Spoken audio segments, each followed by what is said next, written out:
All right, so Samantha Albert is excused. Christy Belton. I'm here. Good morning. Pat Dorsey. Director McCombs, I see you there. Commissioner Jody Shattuck McNally. Here. Mark Morgan. Here. Julie Stencil. Here. And Sylvan White Skunk. So we do have enough for quorum today, which is great. That's awesome. Well, let's move on to our next agenda item, which would be approval of the minutes. Did anyone have any additions, changes, or edits from the minutes? That's my job. I so move to approve. Thank you. Second? Oh, second. Julie's gonna, thank you. All those, any further discussion? Then all those in favor, please raise your hand and say aye. Aye. Great. Okay, we're cruising. That's great. So we had to end early last time, so I apologize for all of that. But I had to get on my on the bus literally to get up to the top of Trail Ridge. So I appreciate everyone's patience with that. We only ended 5 minutes early, so we didn't get to the Colorado Forest Collaborative Network discussion of some of the priorities that they had gathered and wanted to share with us. So I believe Katie was going to maybe help share that since she brought those forward to us. Katie, are you ready to kind of share with us about those priorities and recommendations? Thank you. I'll turn it over to you, and I'll go ahead and help field the questions. Awesome. Thank you. And let me know when we get close to time. So hopefully you all got a chance to look at the draft recommendations that I sent last week. So I just put a link in the chat to the final recommendations that I put together. So basically what happened was we hosted a peer learning session where I gave an overview of what we talked about in the last Forest Health Council meeting. And then I just opened it up and I just said, what do you want to know? Or what do you want the Forest Health Council to know? And what do you want the Forest Health Council to work on?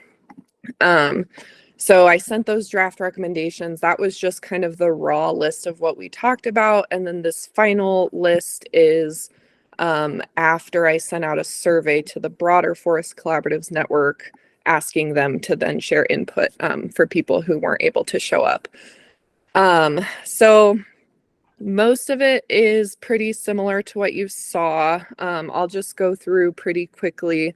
I tried to arrange them in order from the most highly recommended to the least highly recommended. So the first and foremost, people really just want sustained and consistent funding. And so if there's any way that we as the council can recommend some of these state funding sources just to keep going the way that they're at. And I put a little quote in the final version from one of the survey responses that I thought was just kind of summarized why this is important. So somebody had said, I'm currently building the capacity of my organization, but I'm worried that I will have trouble sustaining these new positions. These positions are meant to develop relationships with private landowners and partners, which takes significant time. And if they're only around for 2 years, then the point of the relationships is moot. So that was by far the number one thing that I heard. And then moving on, the number 2 says work directly with collaboratives to create capacity funding models and opportunities that work. And that was really based on a concern that some of our attendees had that the legislative committee would just kind of suggest something broad to the legislature, and then the legislature would take it and morph it and turn it into something that they believe to be a good model, but maybe isn't actually going to be the best impact on the ground. And so just anything that we as the Forest Health Council can do to work directly with these groups. And I'm happy to help facilitate that. And I know that there are also lots of other collaborative support type groups that can help facilitate that. And then the next couple, create a catalyst fund for under-resourced communities to start new collaboratives. So this is areas where maybe there's nothing happening yet collaboratively, and they just are struggling to start. Number 4 is giving ample time for collaboratives to prepare grant applications. So start people early. If there's a way to extend the timelines, people are just really overwhelmed. Some of these groups only have like one employee that does all of the grant writing and all of everything, and they're just overwhelmed, especially when you end up having like multiple grant applications happening in a row, and they just can't even find the time to apply. And I put a little note there that there are also other challenges relating to grants, but this one seemed like something that could be pretty easily changed, whereas some of those other challenges are probably a little bit more difficult. And then the last one, which I think Christy had brought up last week or 2 weeks ago, and this is a huge problem that I'm hearing about, is mainly liability insurance is what I've been hearing about, but I broadened that recommendation a little bit because there's more than just the liability insurance issue.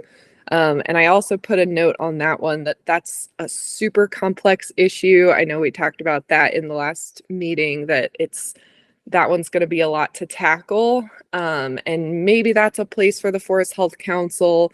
Maybe it's something that happens over the next year. But I also wanted to note that DFPC has a prescribed fire subcommittee that's been talking in a lot of depth about a lot of these issues. And so at the very least, I think the Forest Health Council needs to talk to them about their progress and what they're thinking and kind of coordinate with them so that we're not working on the same thing totally separately.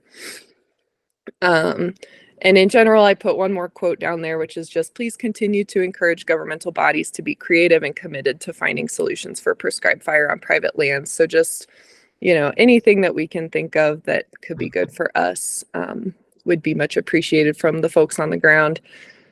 A couple of things that were on the draft list that are no longer on the list. One was the reforestation needs, and that's something that most people agreed is an important issue, but they didn't think it was something that's really related to like collaboratives. And as the collaborative representative, that's kind of the things that I want to make sure that I'm pushing. And so they thought if somebody else wants to kind of champion that one, then that's great. But the collaboratives didn't see that as probably one of their top 5. And then integrating statewide maps, that one had a lot of debate. Some people were really for it and some people were very against it. And in general, I think the consensus on that one is to allow local people to create local prioritization and don't try too hard to push these statewide maps onto the local collaborative groups. So I left that one off just because there wasn't a ton of agreement on that one in general.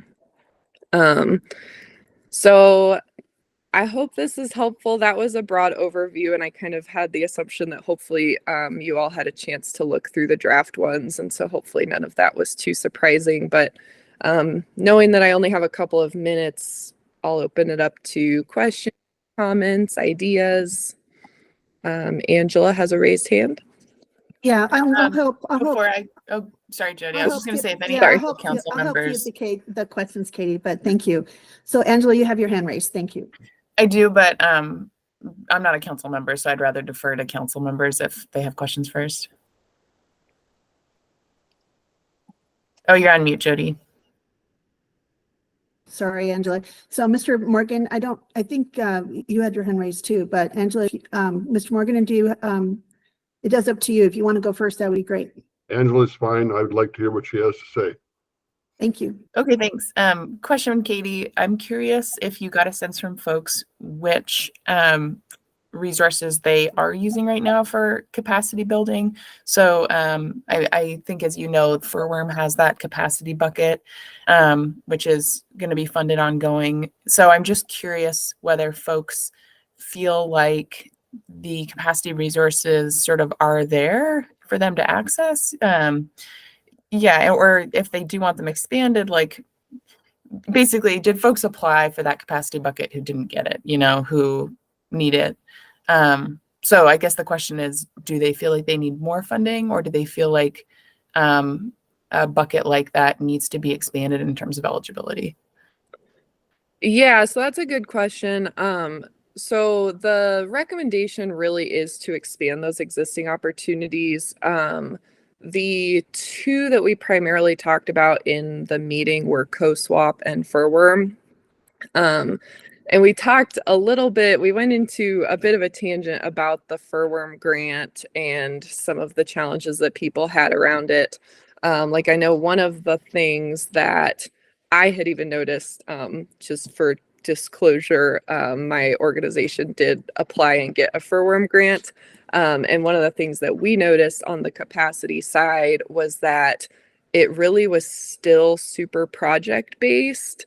And so I think as far as capacity goes, people are really looking for broader capacity, as opposed to like capacity tied to the planning of an individual project. So there were some more specific recommendations that I would be happy to facilitate more discussions about. And like Courtney is going to do a CoSwap presentation for us and seek some feedback on that specific opportunity. But in general, people agreed, even if the funding opportunities aren't perfect right now, if we can at least sustain them, that would be a huge step forward in itself. Does that help at all? Yeah, thanks so much, Katie. Mr. Morgan. Thanks, Yeah. Angela. Your number 2 item on your list there, the long term or the nature of it, you're going to try to get people within industry to do this work. And I want to very much differentiate between 2 things here. Industry has to react to what different programs or collaboratives work that they're trying to do, and that requires a fairly large investment. And I don't want to get into the position where we think industry thinks that you owe us a long-term commitment or a super long-term contract, but we do have to make investments and sell the idea to obtain financing and such to buy the equipment to do the work that you're going to want to get done. So consistency of program is really critical. Not so much that you're going to say you're going to get this contract for this long or this many years, but say that this is the program that we're going to offer. So there's a difference there, but the program that you're going to offer, the consistency of that and the length of that is huge, because that tells you what you can invest to try to do the work that you want to accomplish. I think there's oftentimes a disconnect there. People often come away with the idea that, oh, we want a 5-year stewardship or a 10-year stewardship contract or whatever. No, every time we deal with the U.S. Forest Service or negotiate with them, we're looking for a consistency of program. So I think that speaks to number 2. And then I'm a little bit perplexed on in harvesting here in Colorado or anywhere in the West, but what program you do and how you harvest generally tells you what your next forest is going to look like. So that's the single biggest tool in planning and reforesting. So I find it really, I guess, a little bit disappointing that we're not interested in reforestation, because we want to fix this problem long term, not short term. And so I realize that most of these efforts are fuels based and fire based, but in reality, if we're going to truly fix the forest health problem here, we have to be looking at reforestation and what we want back on the land after we implement these. So I would just make a suggestion to your community that that ought to be a lot higher, I guess. Thank you. Okay, thank you. One more question, and maybe we can send Katie questions more. Well, Christy, if you have a quick one, because we're trying to get through a full agenda today. So Director McCombs and then Christy. Just super quick, on the capacity piece with Furworm, I want to just remind folks that, traditionally when we talked about capacity, we were talking about chippers, we were talking about equipment for communities to do work. And so the committee that reviews these and assists in making recommendations, that's just been sort of the traditional approach. So it's going to take, I think, a couple rounds for us to continue to figure out how to balance out that 25% of that account to go towards capacity. And then when we look at capacity, splitting that between implementation capacity that communities are very, very, very interested in, and then that collaborative capacity that Katie's talking about. So there is a distinction there I want to make folks aware of. Yeah, there definitely is. And I think people recognize that. And that's why we didn't get too deep into that specific discussion and more just focused on sustained funding overall. And I would add just real quick that, the governor's budget last session did include $1 million for Forum to boost that capacity grant, but that wasn't picked up in the legislature. Thank you, Director McCombs. Christy. Thank you. Katie, thanks for that summary. It was helpful and informative. I just have a couple of questions. Mhm. Is there like a way to list the various collaboratives and which ones actually result in like boots on the ground, work being done, or like Matt just said, the chippers and stuff like that? I hesitate to apply any sort of blanket support for ones that may not be directly linked to actual work being done on the ground. And you don't have to answer that or come up with that right now. It's just a question I would have. Yeah, it's a good question. I have a link that I can send you that shows kind of the collaboratives that we're focusing on, and it has some definitions and stuff. It's a question that I think a lot of people have, and it's one that even we think about a lot. That's like, what's going to qualify here, what's not, and it is pretty broad at this point. But I'll send you a link that hopefully could at least show some of that. Thank you. That would be great, Katie. If you would send that link actually to Courtney that she can share with the full legislative committee, that would be helpful. So thank you. Okay. We have a lot to cover in the next few weeks, so I have to be kind of the timekeeper. So forgive me for rushing this through, but we have a lot of ground to cover. So we're going to move on to our next agenda item. And thank you, Katie, for your time and helping us go through the list of from the Colorado Forest Collaborative. So now we're going to do a presentation discussion of post-fire regeneration failure, which is something that we had brought up that we wanted to have a conversation about. And so Courtney, remind me who is presenting on that today. Is that? So it's Dr. Camille Stevens-Ruman.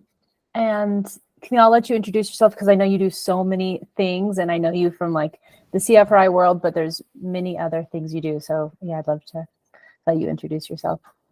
Yeah, thank you for that, because I don't have her resume, so I want to make sure that I always have such a fear of mispronouncing people's names. So thank you, Dr. Stevens-Ruman, and please introduce yourself and welcome. We're really looking forward to this presentation. Thank you. Yeah, thank you for having me. So I'm Camille Stevens-Ruman. I am a faculty member at CSU, as well as the assistant director or one of the two assistant directors at the Colorado Forest Restoration Institute. And my background is in fire ecology. So I spend a lot of time in burned landscapes, especially looking for tiny baby trees and tree regeneration. So I'm excited to be here and talk about it with you all. So let me share my screen with you to get started.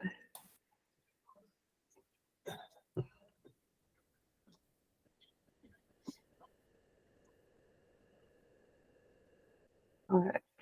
Can everybody see my screen? Yes. Okay, excellent. All right. So like I said, I do spend a lot of time in burned landscapes looking for these beautiful tiny trees. I thought this was a really cool picture to start this off.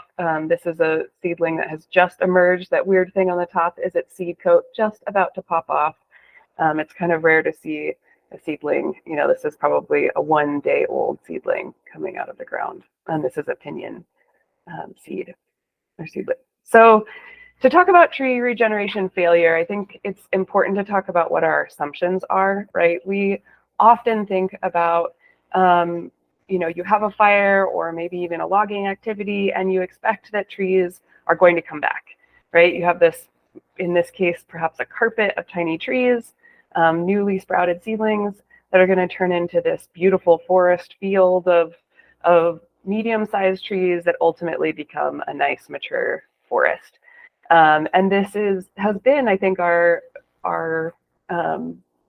expectation for a lot of our landscapes for a really long time, that no matter what's going to happen to a landscape, we will see trees and forests coming back. But the concern is, with changes in climate and changes to fires, is that really what's happening? This is from the same site in the Cameron Peak fire, looking at 1 and 2 years post fire, and you see hardly anything coming back, let alone any trees, but very little vegetation. And the concern is is that what's going to look like long term? These are 2 landscapes that burned 10 to 20 years ago. The picture on the left is from Idaho, looking down at the middle fork of the Salmon River, if anyone likes to go rafting. But the picture on the right is from the Overland fire in Boulder County. So really looking at fairly long time since fire, and you still see no tree regeneration. And then this is actually a landscape from the Yellowstone fires, so thinking all the way back to 1988, and we still see some places that obviously were once forested that have continued to remain unforested now. And I think, this has a lot of long-term ramifications if we're having these large landscapes become unforested and remain that way for a long time. There's been some interesting research that shows that places like the Hayman fire, are still having water quality issues coming off of that landscape because in part there's a lack of trees and forests. So I think it's important to talk about really what's happening on our landscapes, because it's not just one reason why we're potentially seeing the lack of regeneration. And one of the big reasons is that we're just seeing these really large fires, right? This is the East Troublesome fire, which I'm sure all of you are familiar with. But to me, as a fire ecologist, this was one of those moments when I was like, wow, things are really different. When you're talking about 6,000 acres an hour burning overnight over the Continental Divide, right? Over a place that's relatively unvegetated. And of course, you can imagine that what that recovery looks like is going to be different than what historically happened after fires on this landscape, that we're just not, at the same season, not at the same scale in terms of size, and just not as severe as really we saw that these fires occur. But then the other thing that compounds it, right, it's how these fires are burning, but then also the conditions under which these trees are trying to come back. And there's been multiple papers. This figure on the right is one example of places this growing body of work that's basically showing that we have seen these regeneration pulses and times where regeneration was really good and times where it has not been good in the past. But starting in 2000, we've really seen this pretty large drop off of even some trees coming back. And so a lot of those fires that have happened since 2000, including the Hayman fire and everything since then, are really, the conditions under which those trees are trying to establish have really changed and are not in line with the trees, the parent trees that are potentially reseeding these areas. And especially when you talk about places like Ponderosa Pine, that's concerning because, they're already kind of at the lower and hottest limitations of where forests occur. And if they're suddenly being moved out of those conditions under which trees can reestablish, that's potentially a big concern. So there was this paper that came out this past year that was looking at tree regeneration across the Western US. This is just part of the graph focused here on this. SRSW stands for Southern Rockies and Southwest. So it's Colorado, Arizona, and New Mexico. But this was an enormous data set that combined over 10,000 plots worth of data on post-fire tree regeneration from across the West, including 500 plus plots here in Colorado. And essentially, I'll break down this graph because it's pretty big and complicated, but each one of these is, each column is a species. So we have Ponderosa pine and Jeffrey pine for those sites in California, but obviously don't apply here. We have Douglas fir, white fir, lodgepole, spruce, and subalpine fir. And then the top is indicating those areas that burned at high severity and what kind of the probability is currently, which is the blue, right? So, or in the past between 1981 and 2000. And then the light green is what the probability is of trees coming back in areas that burned between 2001 and 2020. And then the yellow is kind of predicting what might happen in the coming 2 decades, starting in 2031. And so we have high severity again at the top and low severity at the bottom. And I'll just draw your attention to a couple of things. So the first, I think, when we talk about ponderosa pine especially, ponderosa pine has always not been a great regenerator after these large fires, right? So even at low severity fires, we're only seeing about 50% of areas historically were regenerating. And then even less than that, probably only 25% of those areas that burned at high severity. But that's really starting to shift more and more to the left, meaning that it's less likely to regenerate. Oops. So, again, those yellows, we're almost seeing, especially in those high severity areas, the likelihood of having tree regeneration and any place having ponderosa pine is almost 0% likely. Douglas fir is a bit better regenerator, as many of you have probably seen, though as we experience hotter and drier conditions, it's likely to continue to shift down. One of the interesting things that I found that I thought about in this study was lodgepole pine, which is often that species that we think about as having that carpet of post-fire regeneration, right? If you think about this large blue humps here for those 1981 to 2000 fires, right? Really almost 100% of these sites are having really good regeneration. But as we think into the future and model those changes, we're likely that to drop off a bit. Not quite as much, obviously, as ponderosa pine, but if suddenly we have to worry about 50% of those landscapes that were once regenerating really great, that might be a place of concern.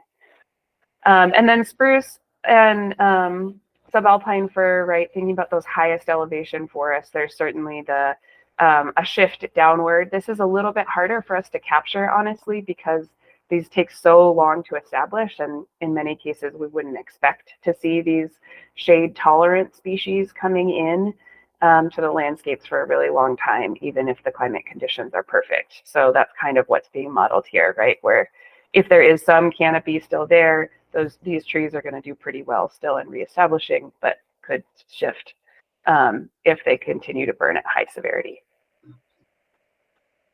And I think some of this goes to, just we need to understand that these different landscapes, depending on where they're burning, and what kind of forest type it is really going to depend on what their regeneration patterns may look like, both historically and as we think to the future, and whether or not we need to be concerned about failure.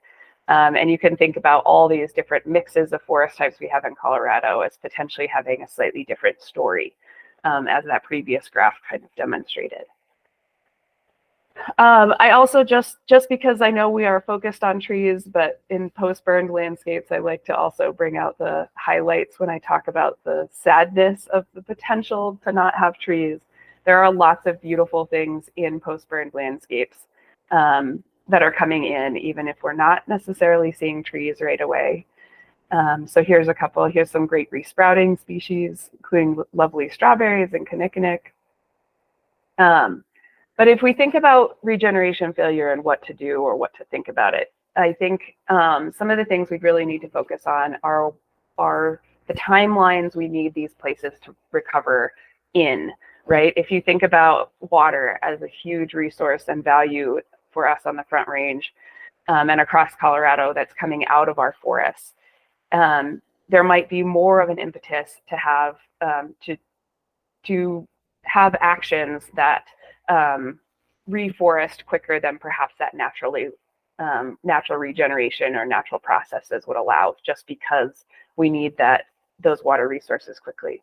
We also love our forest, right? I mean, I have learned to love burned landscapes in a way that probably most people don't, but there's nothing more wonderful than seeing big, beautiful old trees. And so it's hard to think about these places as really transforming into unburned landscapes, as well as all the, ecosystem services beyond water that these have. I think it's also important to think about, where we think forests are necessary now or in the future. I really like this little picture here because this is a place out in southern Colorado that post-fire is really coming in strong with a nice Gamble oak field. And you may think that that's going to be it. It's just going to be Gamble oak forever. And I don't know, but I did get a little bit of hope. That's a nice Douglas fir seedling hiding there, getting nice maybe protection and shade, and better microsite conditions from that Gamble oak. So who knows? In 100 years, we may have a beautiful forest of conifer trees again on that landscape. I think it's also important to think about where we can prioritize, actions and where, that's feasible into the future, right? Because there are some places that if they burn, or that we've already seen that are not going to recover naturally, and it may not be the best place to put our resources for planting into the future. And we might want to prioritize instead areas that are more likely to sustain a forest in our changing climate. And with that, I'll take any questions. And I like this final picture just to show you all of this is a just burned lodgepole pine forest with all those cones up there. That's what all those dots are on those branches. And to me, that's just a world of baby trees yet to happen. Great. Thank you so much. What a wonderful presentation. Is there a way we can get your slides? Would that be okay? I thought there were some great graphs there. And if anyone, I don't know if anyone else had a question. You just stopped sharing your screen, but I was going to have you go back a couple of slides if that would be okay, unless someone else has a quick question. I wanted to go, Christy, go ahead. Okay, just a quick question. Is there any of this same data available that is pre-1981, I think is when you started? Yeah, we don't have a lot of tree regeneration post-fire data from older than that fires because we don't have good perimeters of really old fires that predate that time period. Okay, thank you. Thank you. If you could go back to slide number 7, that would be great. I think that's what I see listed. Thank you very much. Yeah, so the recruitment probability, the example, I guess I'm just trying to understand how the high and the low with the climate effect, trying to understand how to read the graph with on the bottom, the example. So can you kind of help me understand? So the box on the bottom is the low probability, and then the box at the top's the high. How can you yeah, that would be great. Thank you. So the top is actually, it's high severity. So areas burned at high severity versus low severity. And so what this example is showing is that areas that are burning at low severity, but still shifting to the left. So, having a decreased chance of tree regeneration. This is really an effect of climate. Whereas you could think about the shift in high severity being more driven by potentially the severity of it. Right, where low severity, there's still trees there, right? So there's a possibility of seeds raining down and establishing, and the fact that they're not is likely a result of climate because the climate is not suitable. Whereas the severity, high severity really means that there's no living trees in the surrounding area, in which case these bigger shifts that we see in high severity may be because of there's just not the seed availability. It's not just a climate story. And if I might, I'm sorry, if I can ask a second question, I apologize to the council. So when you talk about the maybe not the seed availability and the severity, is there a point or a number with the soil health, like the sterilization of the soil with the severity like we had in the Cameron Peak, where I was up there just lunar landscape, like just that crusty hydrophobic soils the last few years. So what is that point on what's the soil health? Is there a soil health graph that kind of goes along with this that shows kind of that tipping point where the soil health is past any kind of optimal conditions for any kind of the seeds that there or might be planted might have a really big uphill climb for regeneration. Thank you. Yeah, so conifer trees don't keep seeds in the soil. When those seeds fall, they usually only have a lifespan of about a year. So when we talk about the severity impact, it's often just like, are there trees nearby that can continue to drop seeds whenever the conditions are right? Or in the case of lodgepole, you know, are those cones ready to open up and drop their seeds even after the trees have died? The soil certainly does play a big role in whether trees can establish or not. And as you mentioned, like things like hydrophobic soils and soils like sterilization can be really important for those plant communities as a whole.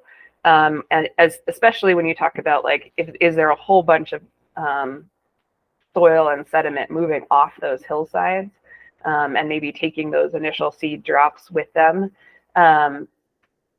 And that's usually, so often high severity from a tree perspective captures all those high severity from a soil perspective, and even moderate severity from a soil perspective, I would say, because often we might see less soil impacts than the trees are, but the trees still die. But here, you know, I think the important thing is just like, are the seeds still available or are coming down or nearby enough to be coming down onto the site, and less so of a soil story. But that certainly could have an impact. I appreciate that answer and that information. That's really helpful. Thank you very much. I think Mr. Morgan, and I appreciate, again, thanks for going back to the slide. I think Mr. Morgan's first and then Christy. Thank you. Couple quick questions. One is, what happened to the data between 2020 or the projection in 2030? I was looking at the gap there. And the other question is, I would suggest a possibility. You said that to Christie's question about the lack of available data before the 80s. I'm just trying to remember here, but I was involved in fire a fair amount in like 1969, 1970, and big fires in Lodgepole Pine were 1,000 acres. So you may have a shortage of data there because you had a shortage of fires there. And so I guess in my memory, the biggest fire that I was involved in or worked on, I think we had one of about 12,000 acres in northern Montana, but that was about it. And commonly these fires were around 1,000 acres was a big fire. And so the other one was in your lodgepole regeneration graph that you had there. Typically in Colorado, we've had a lot of problems with over regeneration in lodgepole stands. And essentially we get the dog hair stands, and I guess so. And you mentioned this earlier, and I think you were correct in the sense that sometimes a partial regeneration failure may actually fit your management goals. And so I don't think it's always a negative thing. So yeah. So I think the efforts that are being done right now to essentially study and map areas where we do want to put the efforts, and sometimes it may actually be beneficial. But do you have the data? What I guess I'm asking is, do you have data for size of fires for say the 50 years? That data should be available before 1980.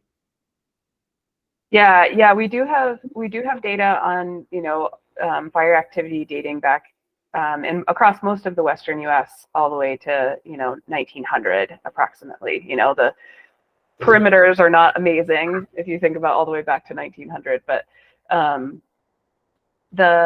so yeah, there certainly is a big change in the size of fires, and that also is kind of that tipping point of 2000. I think you think about in Colorado, especially, like, you know, the biggest fire that predated the Hayman fire, I think, was like 15,000 acres or something like that. I don't remember the last number, but it was almost like an order of magnitude smaller than the Hayman fire. And so that's certainly part of it.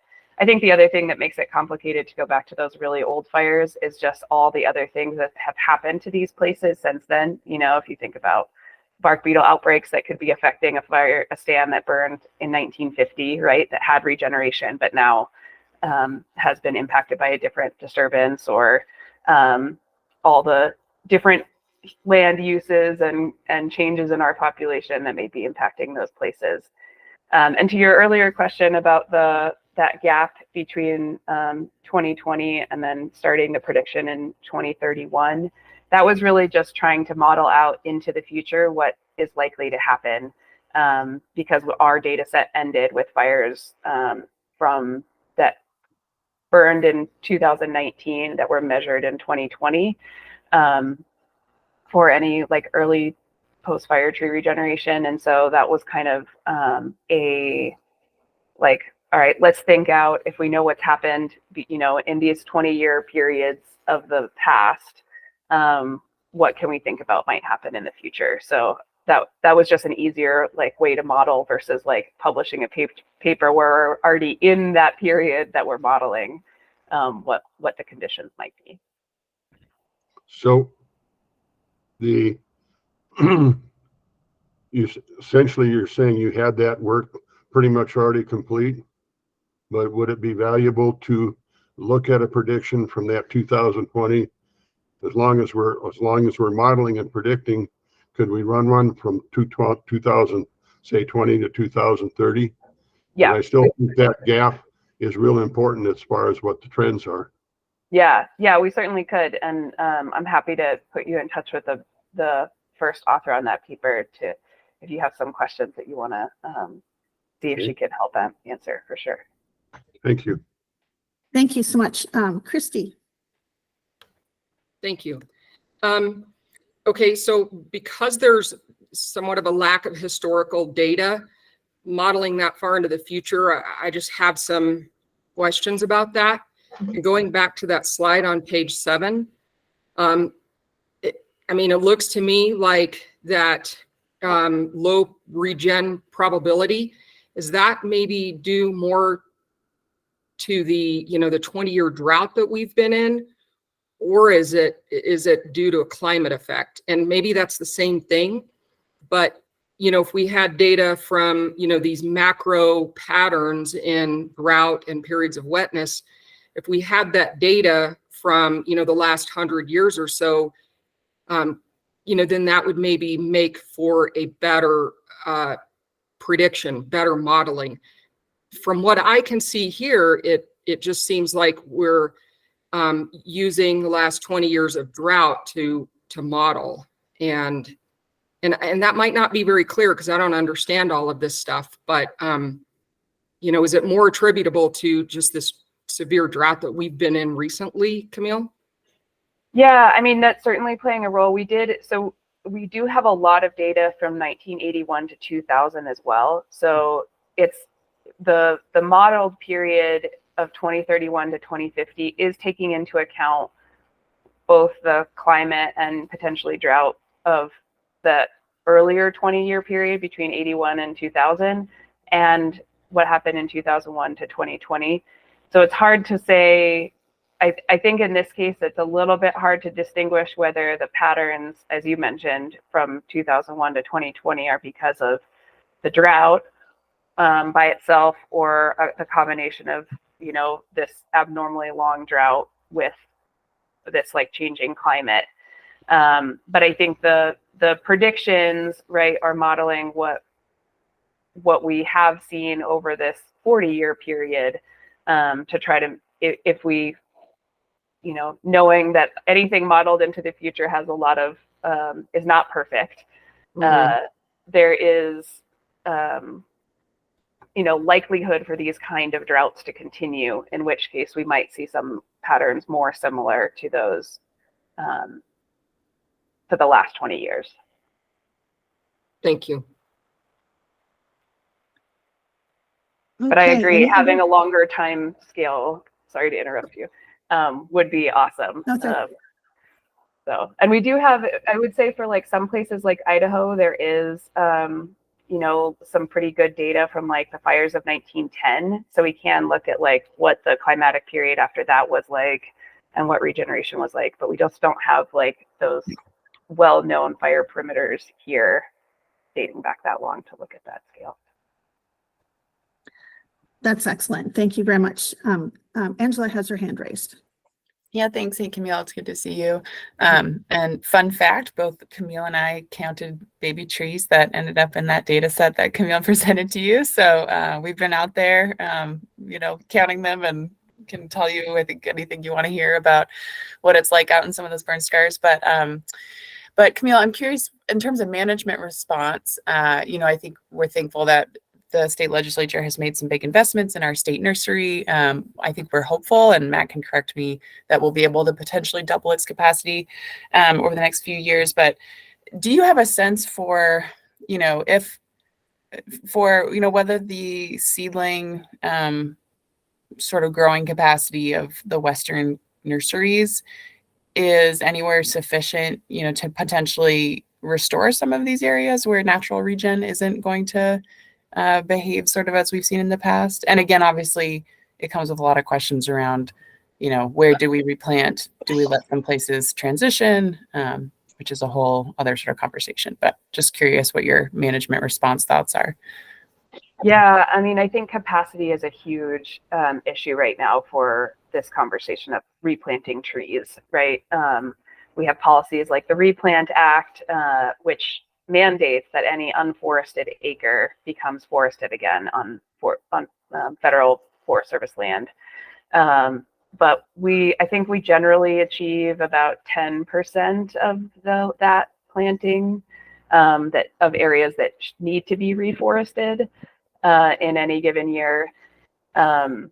So we're definitely lacking in a lot of capacity, and I'm really excited that the nursery has this new investment in the state to hopefully help with some of those issues. It does go beyond just a nursery issue. We also have like a lack of knowledge and workforce to like collect seeds and seed storage, and you know, what are the best trees? How do we grow trees optimally in a greenhouse that are going to be successful when we plant them out, right? Because it's really depressing to spend this huge investment in growing and putting the trees out there, and then you know, have 90% mortality of those trees too. So which is not super uncommon for a lot of planting efforts. Yeah, so That's really helpful. And on the federal side, would you say most of the lack of replanting is mostly because of just lack of investment on sort of the workforce side to do the replanting itself, or just all the way along the chain? Like there not enough seeds collected, not enough seedlings, not enough people planting, not enough you know, personnel at the federal level to plan those projects?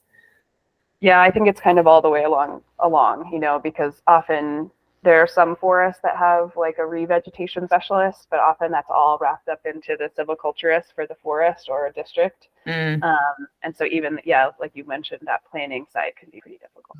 Okay, thanks. Courtney. Yeah, Camille, I'm curious, and this might be obvious to other people, but when you guys do replantings, are you planting the same forest type, or do you know if people are generally, the Forest Service is looking to the future and estimating, you know, drought changes and climate changes and adapting the forest type to that?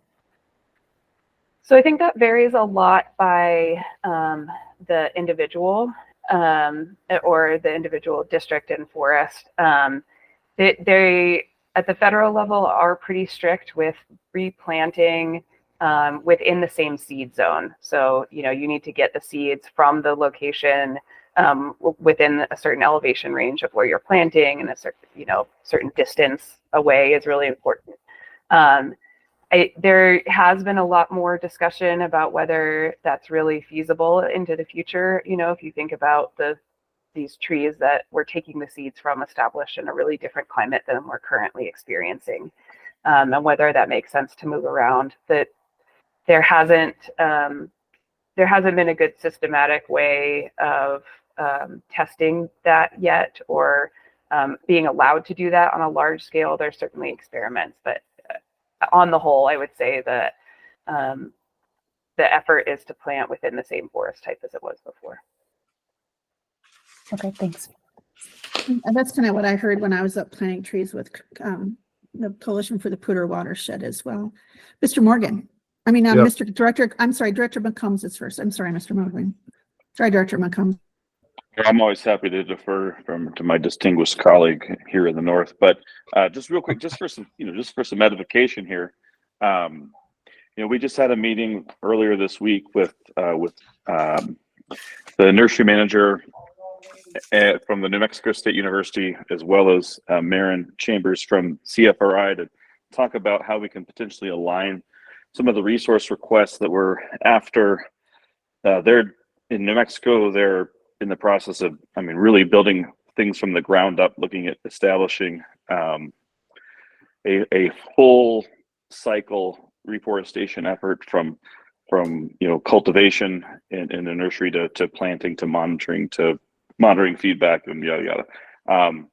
And so we are starting some preliminary conversations about how we might be able to unite these efforts, acknowledging that Colorado's needs are very similar to New Mexico's. And so I just wanted folks to know that conversation is happening. So we're already in the process of trying to build leverage around the state investments that we just received in the last session, while at the same time initiating the design process for investing those funds here, hopefully beginning probably construction later this fall, potentially. That would be best case scenario. But the other thing I wanted to just highlight is, it isn't a cultural norm within the U.S. Forest Service to have aggressive reforestation efforts. And really it's, in my experience, it was always required, we always relied on natural regeneration. And for the majority of the agency's history, outside of the plantation planting that went on in the South and the Northeast, it was generally pretty successful. And I think this is, there's a real shift in just the experience. But luckily, with the Replant Act and substantial resources now continually available, we are seeing a ramping up and a reimagining of what this might look like going forward.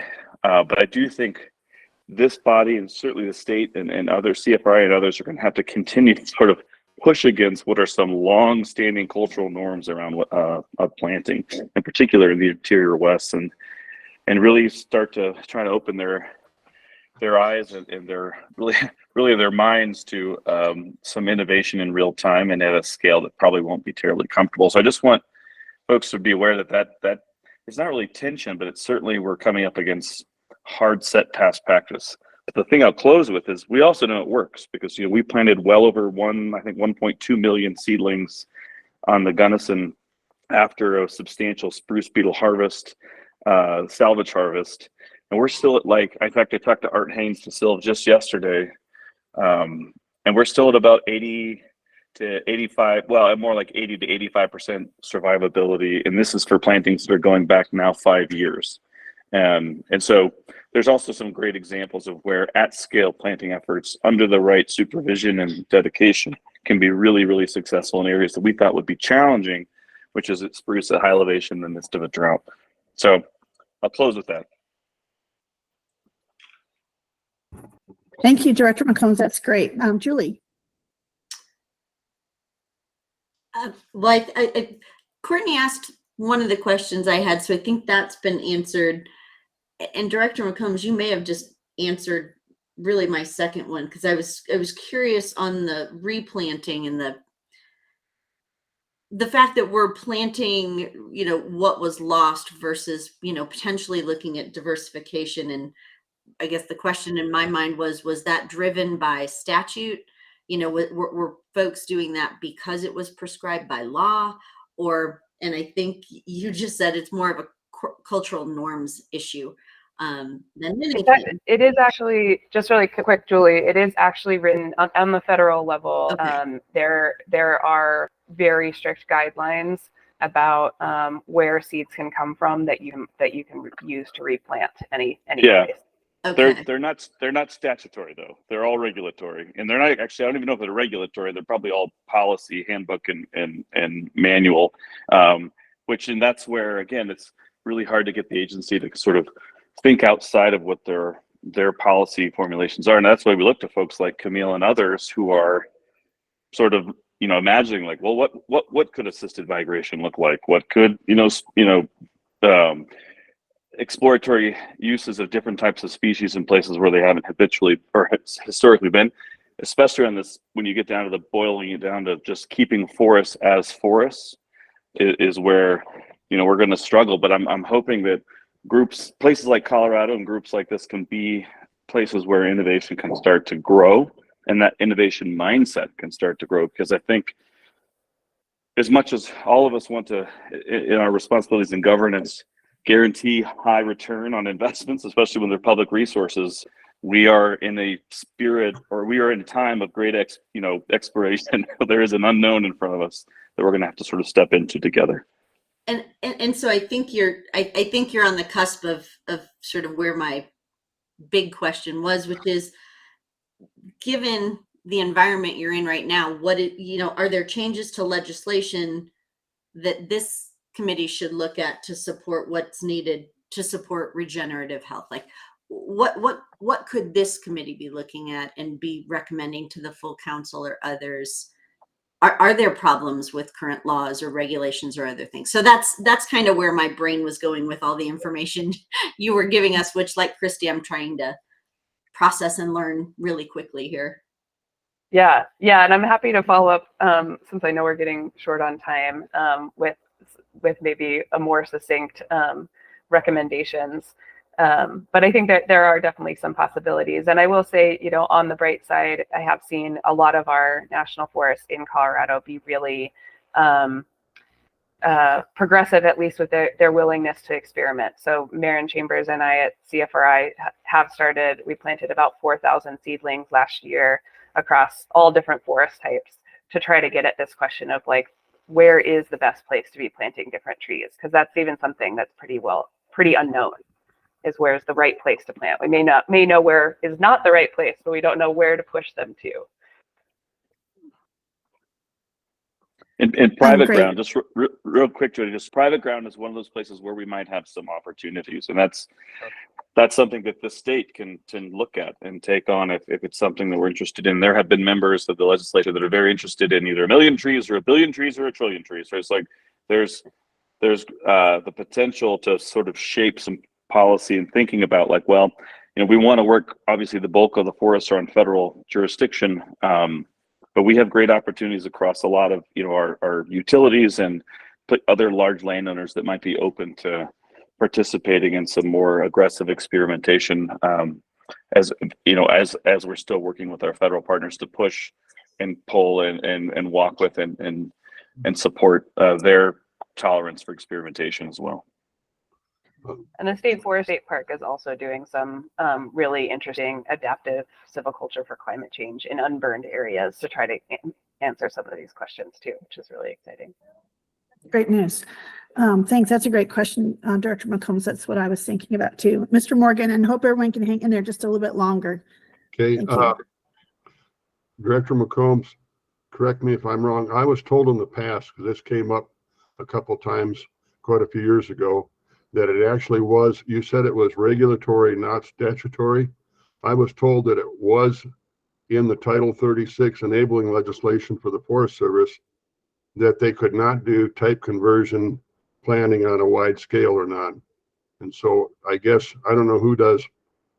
I wouldn't want to threaten anybody with having to read all the Title 36 enabling legislation, but I was told that it was in there.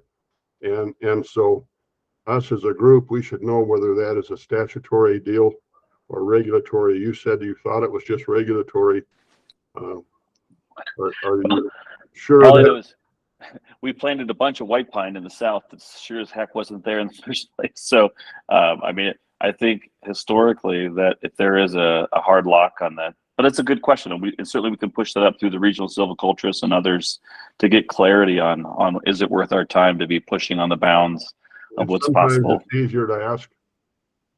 I also understand in these kind of things, sometimes it's easier to ask for forgiveness and permission, and maybe you push the boundaries a little bit. I don't think anybody's going to make you tear them back out of the ground. So that's just. Okay. So I think Director McCombs, oh, there he is. So I think those are good points. I think this is really been a great discussion and something that I have been talking about. We're out of time and we still had a few more things on the agenda. So I feel we're just going to be kind of doing that, trying to make full agendas and then trying to crank through them. I have the pictures ready. I'm just going to send them to Courtney to have them send to you. So, because I want to honor everyone's time. My request to all of you is that we've had three really information-packed conversations. I hope that you're keeping some notes and some ideas and thoughts. I was saying to Courtney yesterday, I feel like we got this big fabric and all this stuff, and there's a lot of information and things to tackle. And I'm just looking for that thread that we could pull out that we could maybe address to help make that fabric stronger going forward. And so we are going to try to really crank these meetings out for the next few weeks and have one meeting towards the end where we have the whole meeting just addressed to what we think, but we're what kind of formalizing these requests before July 14th. So I know we're not meeting on the 16th. I'm not able to meet next week because I'm going to take a few days off for the first time in a year, so I apologize. But we're looking at the 23rd, and we're hoping the 30th. I know that's getting close to the holiday weekend. If you haven't filled out those information from Courtney, that would be helpful. I'm going to also come. I'm going to be gone, but I'm going to call in on the 7th so we can have those 3 weeks. Boom, boom, boom. So I'm hoping everyone can hit those 3, and then we'll try to formalize that one on the 7th. Will be the one where we just no presentations, just trying to pull something in. And yeah, so it's interesting how this time is just evaporating, in my opinion.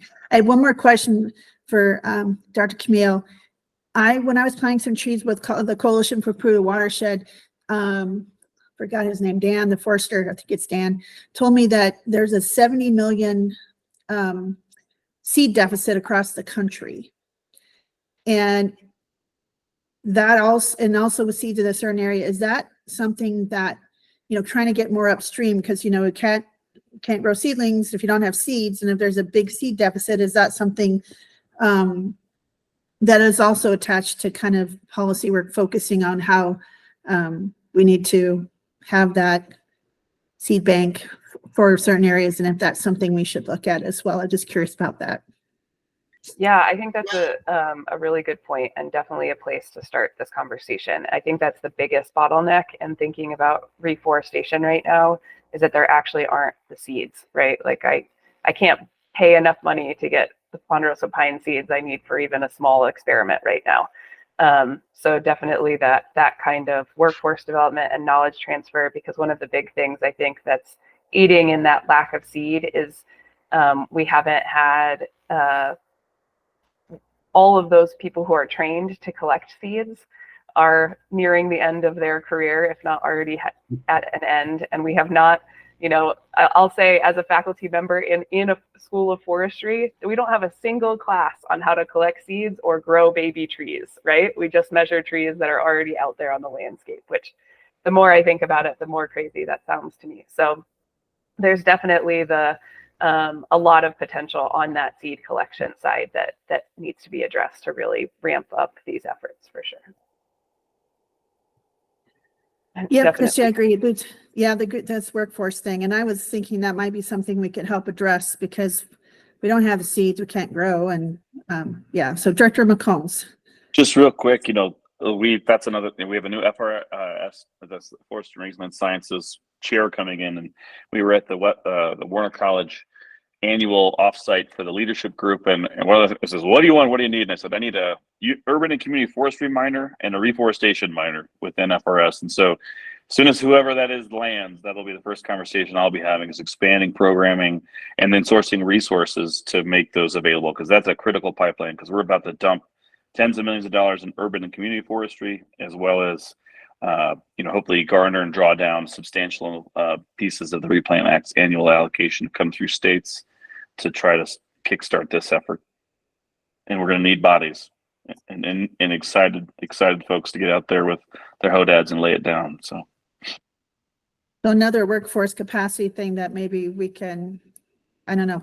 I would love to have everyone think about that, because it sounds like if that's where the bottleneck is, just kind of planting a seed there. That's kind of coming up to my mind about it. That might be a way we can address another capacity. I guess there's a thing called a seed cleaner, and I didn't even know that was a job. So are you smiling? I was like, I didn't know that was a career. That's awesome. And I hear that they're really hard to find as well. And I hear there's a lot of older folks. I just came down from the Colorado Forest Health, the Colorado County's statewide conference for commissioners and staff. And there was Director Gibbs was on a panel about water, and Forest Health was probably mentioned at least a dozen times. And so I think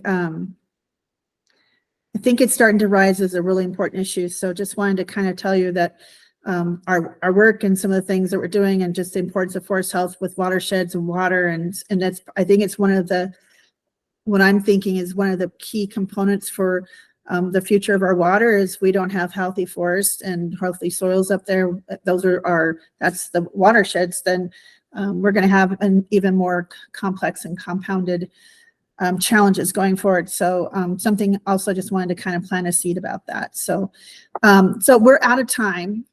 A lot of information. Hopefully you all just keep some notes, because as I understand, we won't be next week or the next week because people are gone, correct, Courtney? That's correct. The meeting on the 17th is canceled. And I just want to say the meeting on the 23rd, we don't have quorum yet. Like, and more people need to fill out the survey before I want to schedule that meeting, because right now we don't have enough people to reach quorum or even probably to make a presentation worth it. So before I schedule the 23rd, I think more people should fill out the survey. Okay. Just a quick hands up here. Yeah. I can make sure I'm there on the 23rd. There's 2, 3, 4. Okay. Director McCombs, are you available on the 23rd? Of June? Yeah. I believe so. Okay. So, and I think Samantha said, so that's quorum, I think. Okay, But let's go ahead and fill out the